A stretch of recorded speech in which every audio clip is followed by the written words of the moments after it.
Chapter 5. Ben grabbed Harry. He crawled across the floor toward the door, dragging Harry along with him. He pulled against the door, but it was stuck. It was wedged against the cracked, broken floor. Now what? They were trapped. Panic churned Ben's insides. They couldn't stay here, but where could they go? His body was frozen. His heart pounded. His mind swirled so that it was impossible to think. Was this how Dad had felt when he knew his F-16 was going to crash? Dad only recently told Ben the story of the crash. They'd been at the basketball court across from their house. Normally, Dad didn't tell stories about being at war, but something about the thump, thump, thump of the basketball had loosened Dad up, got him talking. He described what had happened when the engine exploded, when the lights on the cockpit console had flashed like a video game gone haywire. Haywire. He was 25,000 feet in the air, rocketing through the sky at 500 miles per hour. Any minute, the entire plane could burst into flames. His only chance was to eject, to pull the big yellow lever that would explode him out of the plane and send him shooting through the endless sky.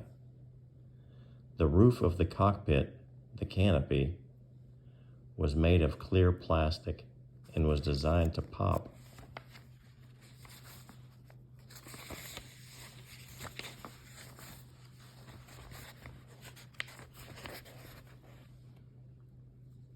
Pop off when the eject lever was pulled.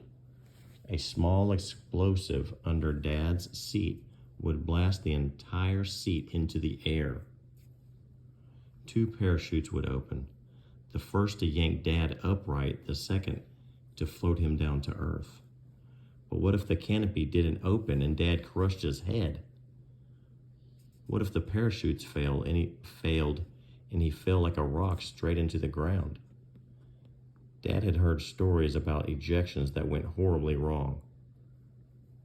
Plenty of pilots had died or were so badly hurt that they never walked again.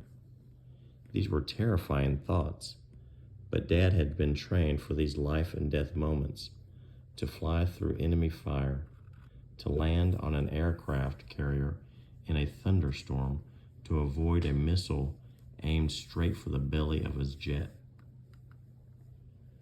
The fear is always there, Dad had told Ben, bouncing the ball and lining up at the free throw line, but you can't let it take over.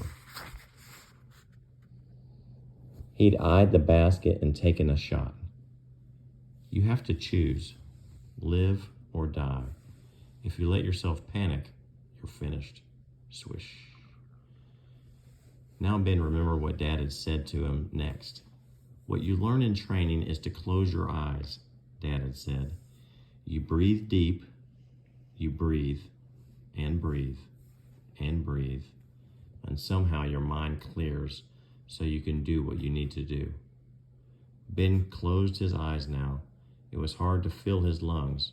His chest felt as if it was wrapped tight in rubber bands, but he kept thinking of Dad's words. Breathe, breathe, breathe.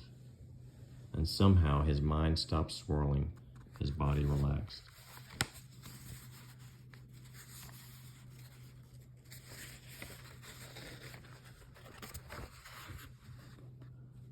I'll pick up here tomorrow? Yes. All right, let's do it. I think.